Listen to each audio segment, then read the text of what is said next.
book selling is the art of recommendation. It's talking to people about what they've read previously or the person for whom they're buying a gift and trying to find the right thing and drawing on your store of knowledge and your colleague's store of knowledge in order to fulfill that.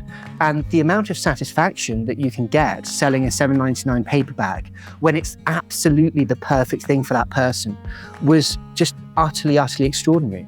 And I absolutely loved it. On today's episode of Careers Unwrapped, we're excited to have with us Tom Ayling, who's a distinguished bookseller and an expert in rare books and manuscripts. Now, Tom has, as I'm finding out, a deep expertise in curating exceptional collections for both private individuals and institutions. He's got a deep passion for literature, historical works, and that's also led him to establish Tom W. Ayling Rare Books and Manuscripts, a company preserving and disseminating rare literary treasures. He's also made a significant impact on social media, where his videos that really demystified perhaps the often arcane world of rare books have now captured the attention of, I think, over 500,000 followers. So join us as we delve into hopefully the fascinating world of a career in rare books with Tom, exploring his journey and also the evolving landscape of literary preservation. So, Tom, welcome. Thank you very much for having me, Mark. It's great to talk with you.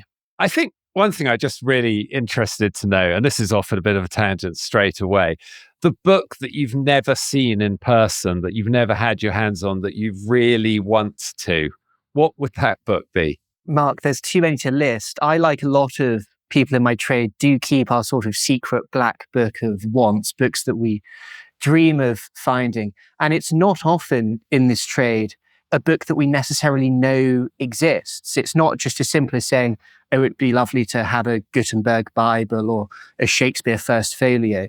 It's often a book that you think might exist, but perhaps it doesn't. One of my favorite stories of sort of 20th century intellectual history is about Isaiah Berlin going to visit the Russian poet Anna Akhmatova. Obviously, in communist Russia, the arts were very much under fire under the regime.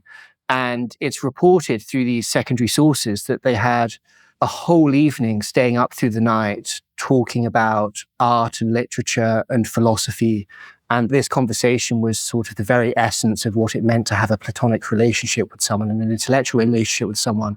And my bet is that a book must have changed hands during that conversation. She must have pulled something down from the shelf and given it to Isaiah Berlin, or perhaps he brought a book along and inscribed it for her. And the thought of books like that existing out there, it wouldn't be necessarily a rare book. It might just be a paperback copy of something that they'd recently read and enjoyed. But that's what keeps you going out and hunting for things, the prospect of finding those objects that mean something to those stories, that make stories like that seem more real.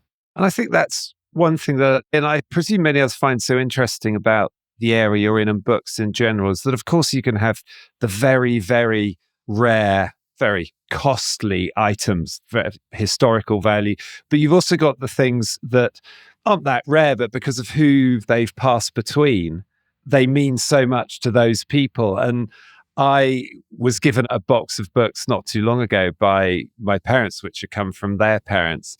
And I just remember this very old, withered copy of a Winnie the Pooh that I just remembered actually having that read to me when I was a child. So there's no value in it at all, except to me.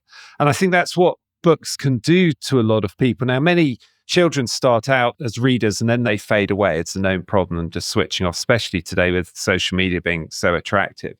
But what fired up your passions when you were younger? What do you think turned you from somebody who, like many others, read into somebody who actually thought, "No, I'm going to do more with this"?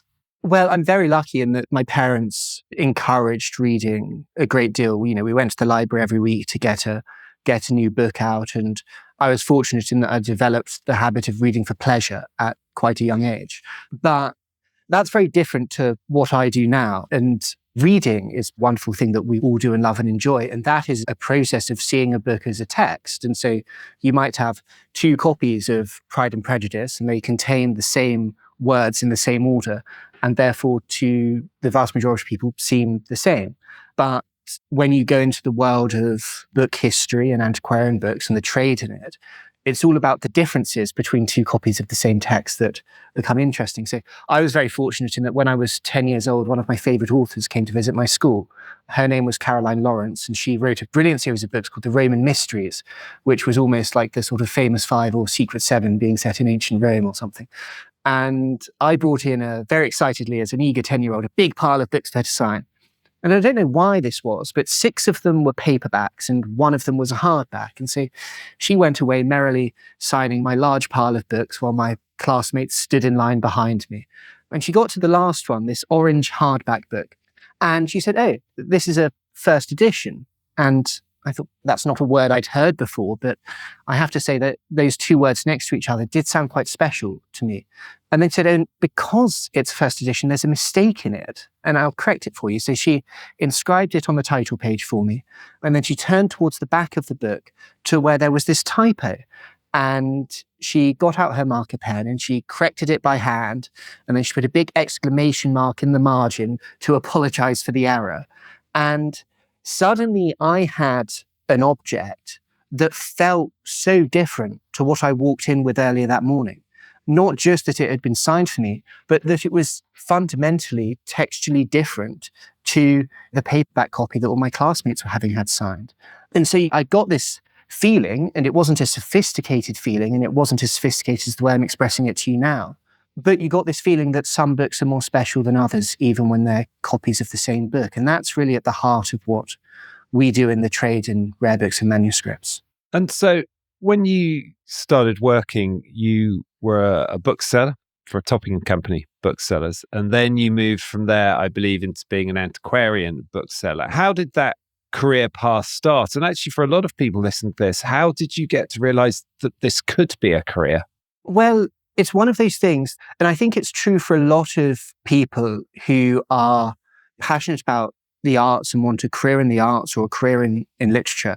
And that's often you can't see the path going forward, but it's quite easy to join up going backwards. If you read my CV, I mean, it's sort of bookseller, and that might all make sense going forwards. But I started working at a wonderful independent bookshop called Topping Company while I was at university. I badgered them for a job.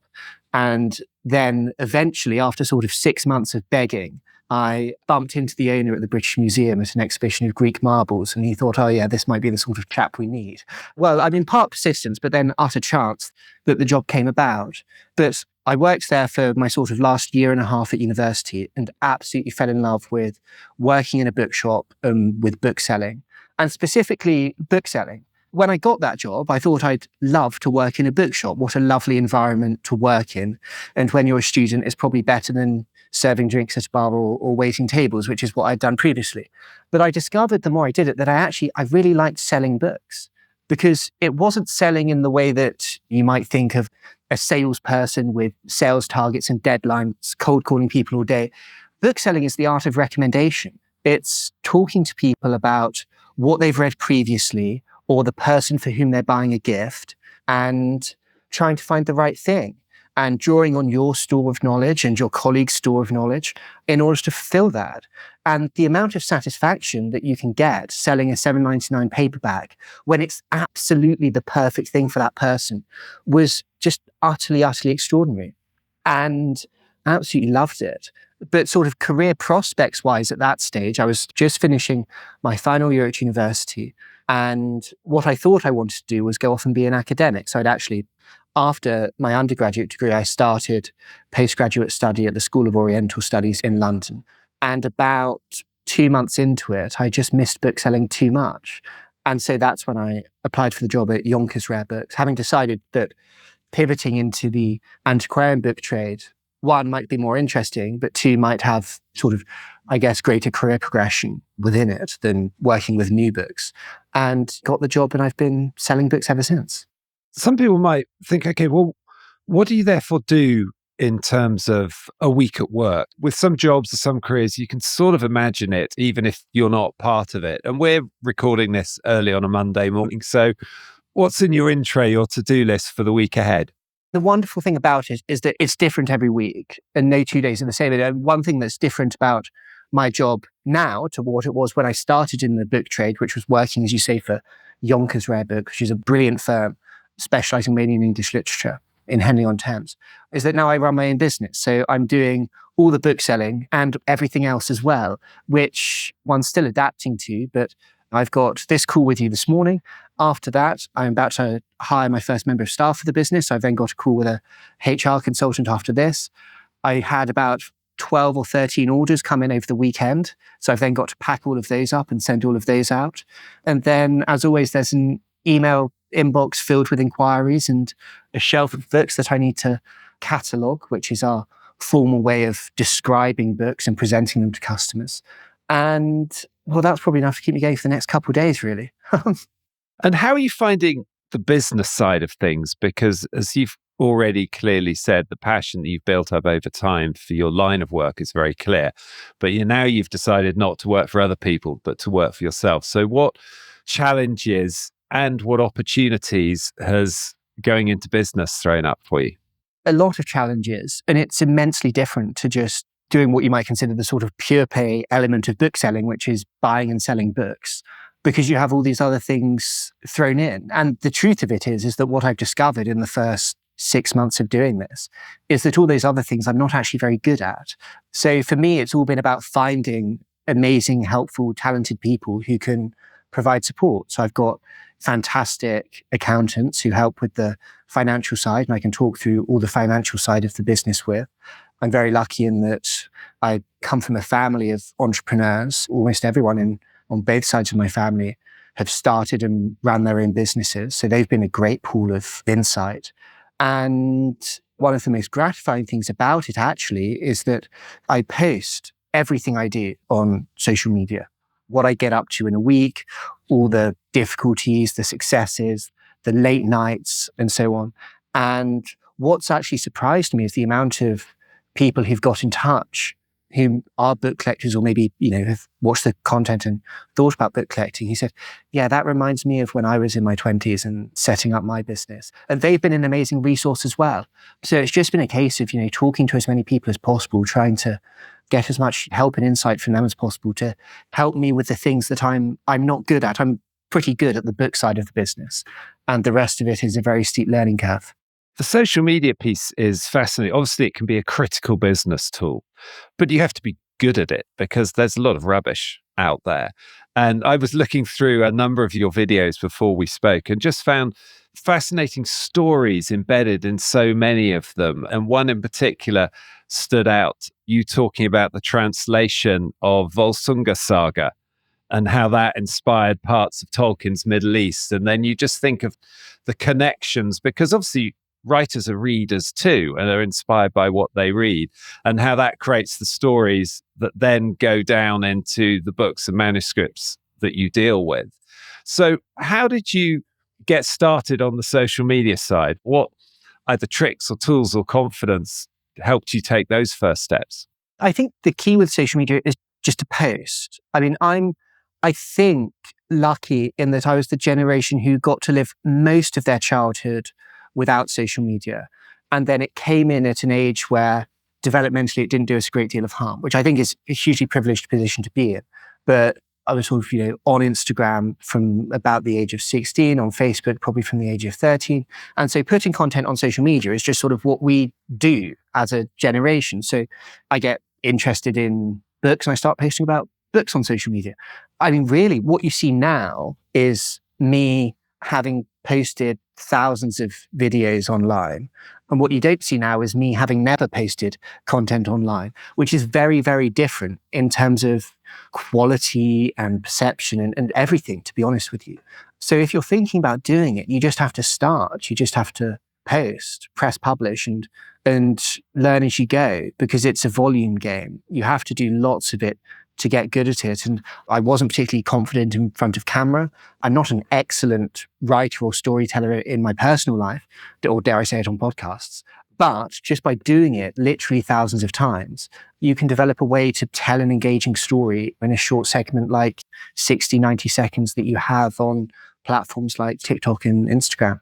It's interesting you say about your family's influence when it comes to starting your own business, and whether that's a direct influence or just a sense of comfort around your confidence. And I run my own business, and so do both of my brothers. And I don't think it's any coincidence that our mother was somebody who set up and ran her own business. So it became part of family life and conversation, and removes only a little bit of the scariness of starting out. But from when you did start out, what are the lessons you think you've learned? If you could go back to your younger self and say, look, don't do this and do that, what might you say? Well, it's still early on. I mean, I set up independently in the early spring of this year. So we're months in. But as you might expect, that still left lots of time to make lots of mistakes. I mean, ultimately, what would be great to go back and tell myself in hindsight is it will be okay. Those first couple of months were very, very thin. It was really hard to get the business going. And there were anxious moments where you get to the end of the month and you haven't made enough money to pay your bills. And that's a problem when you've got a wife who's on maternity leave and a 6-month-old daughter at home. I mean, I don't know what the lesson is there, because one doesn't want to say, oh, it'll be fine, because, sometimes it just isn't. But I had very little confidence in my own ability to make a living for myself independently, to go bowling with the sidewalls down, as it were. And just the fact that it actually is possible, and it's actually ultimately been easier and less scary than I thought it would be. Looking back, I suppose I probably wish I'd started sooner. And I guess it's one of those things, it's like the career thing I was saying about earlier. You can't necessarily see it all coming together with the road out in front of you. But looking back, it's quite easy to see how it all pieces together quite nicely. I think you often are putting in place the foundations of your career at the very beginning without even noticing you're putting those foundations in place. And so when I started my business, which now is 20 years ago, and obviously during that time have seen recessions, have seen COVID, and now I'm reasonably unfazed by what might be thrown at me. But when I started, my wife was on maternity leave. We had 2 young children. In fact, just after I started, she rang me at my newly IKEA outfitted office to say, oh, pregnant again, 3rd child's on the way. And so it can really, really phase you. But part of that, just steady progress, one foot in front of the other, having the confidence in your own skills and ability, however anxiety inducing it might be at the time. It's an emotional phase in a business life, definitely. And one area I am very interested in is the private collector side of what you do. And sometimes you will go and hunt out for particular requests. Now, who are you dealing with, without naming their names? Or what sort of people are the private collectors who are saying, I'm missing this, or this is what I want? Who are they, and what do you then do for them? I mean, it's not a demographic. You can't easily quantify it in age group or interest or gender or background in any way. And that's the joy of it. I get to deal with a hugely diverse range of people from all over the world, all ages. I have very, very young collectors and collectors who have been collecting now for half a century that I get to work with. But at the heart of what I do, and in a sort of business point of view, I want to acquire books that I know I can sell.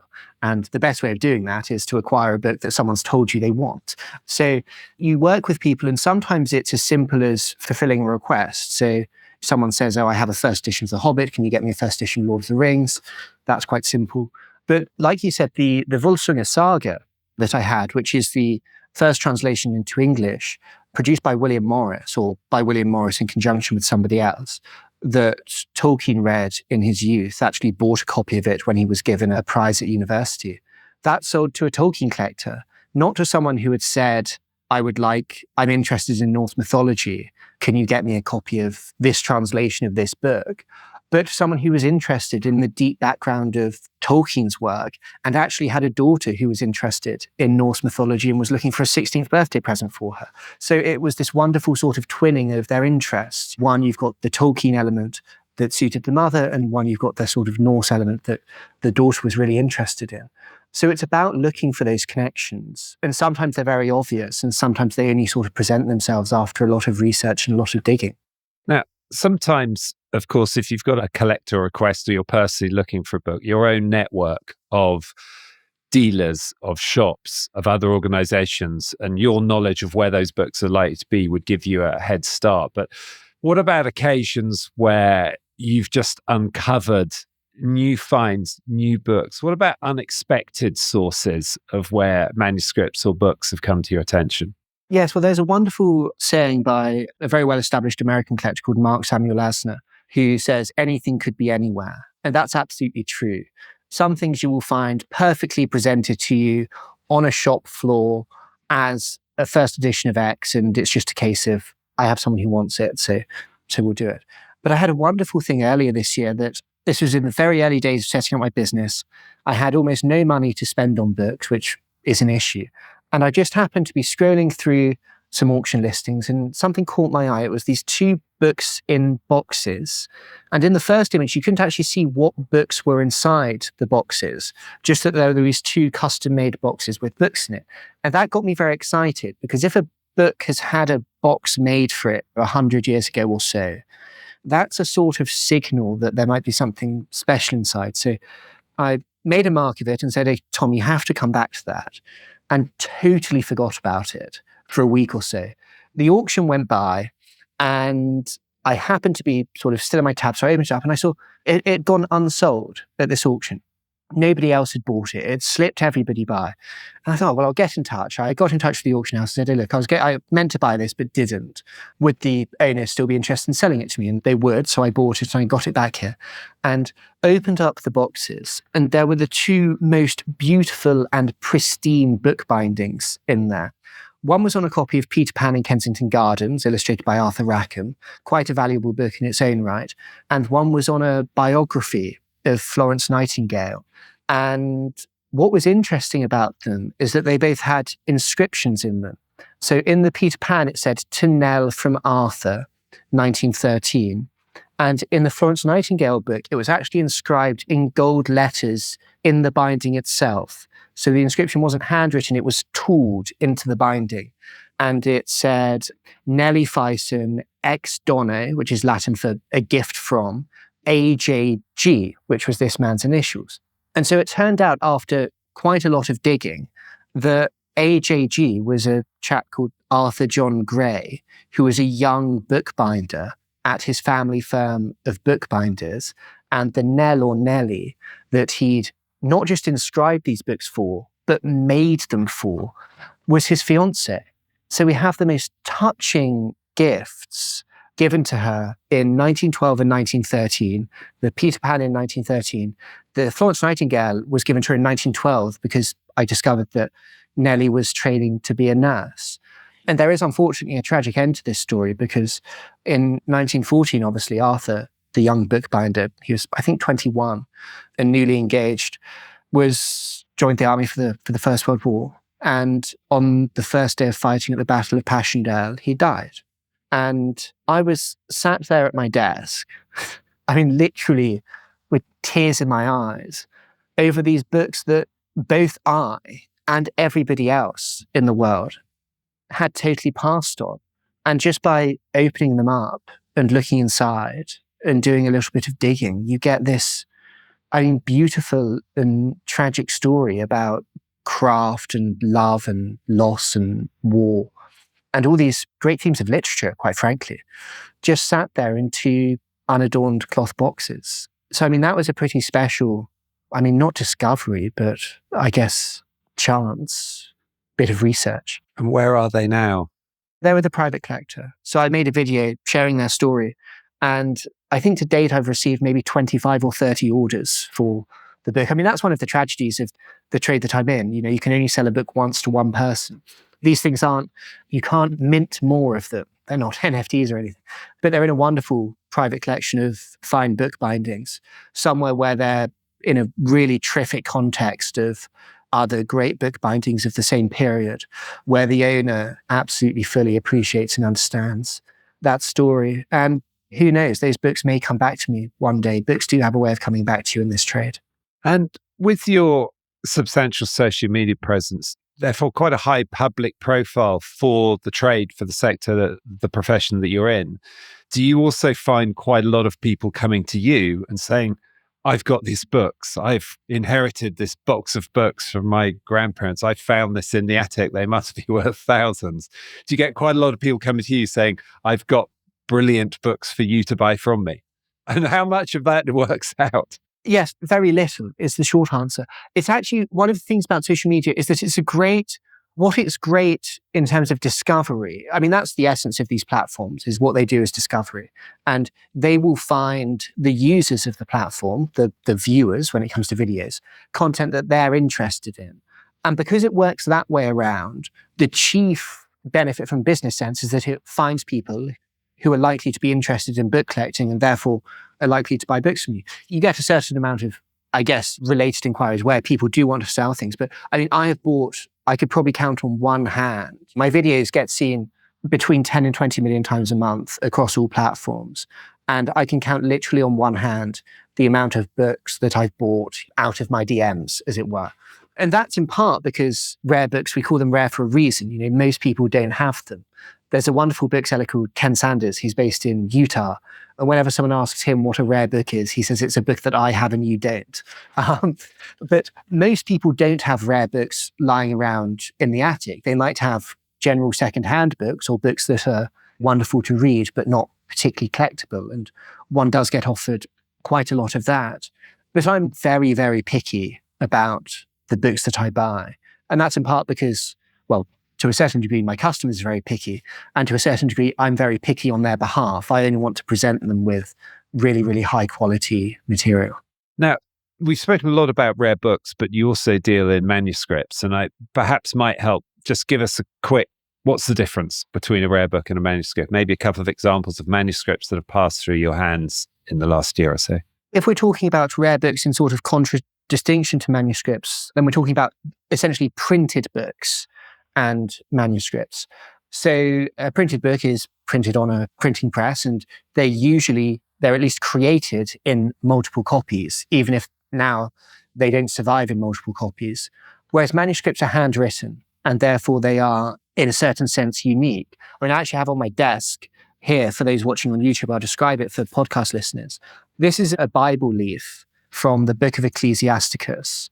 This is entirely written by hand in the 13th century. So this piece of not paper, but vellum, this is animal skin, is 800 years old. And the fact that it's written by hand means that it's completely unique. We're looking at the work of a scribe who sat down and probably over the course of 6 months to a year, written out a copy of the Bible in the Latin Vulgate. And you have wonderful things like this decoration in addition to the lettering. So that's going back quite a long way. The other wonderful thing about manuscripts is that it's where, in historical terms, all books begin. Authors would write their books by hand in a manuscript before they're printed. Jane Austen, the Bronte sisters, all these great authors handwrote all their novels. Obviously, later you get typewriters, and today you get Microsoft Word. But in those kind of manuscripts, you get to the very, very point of creation. In some cases, the origin of the genius of a work, of a novel, of a scientific discovery. You can actually see the ink forming at that point in time in that person's hand. And that's the most privileged you can be in this trade, to feel like you're stood over the shoulders of a great artist watching them work.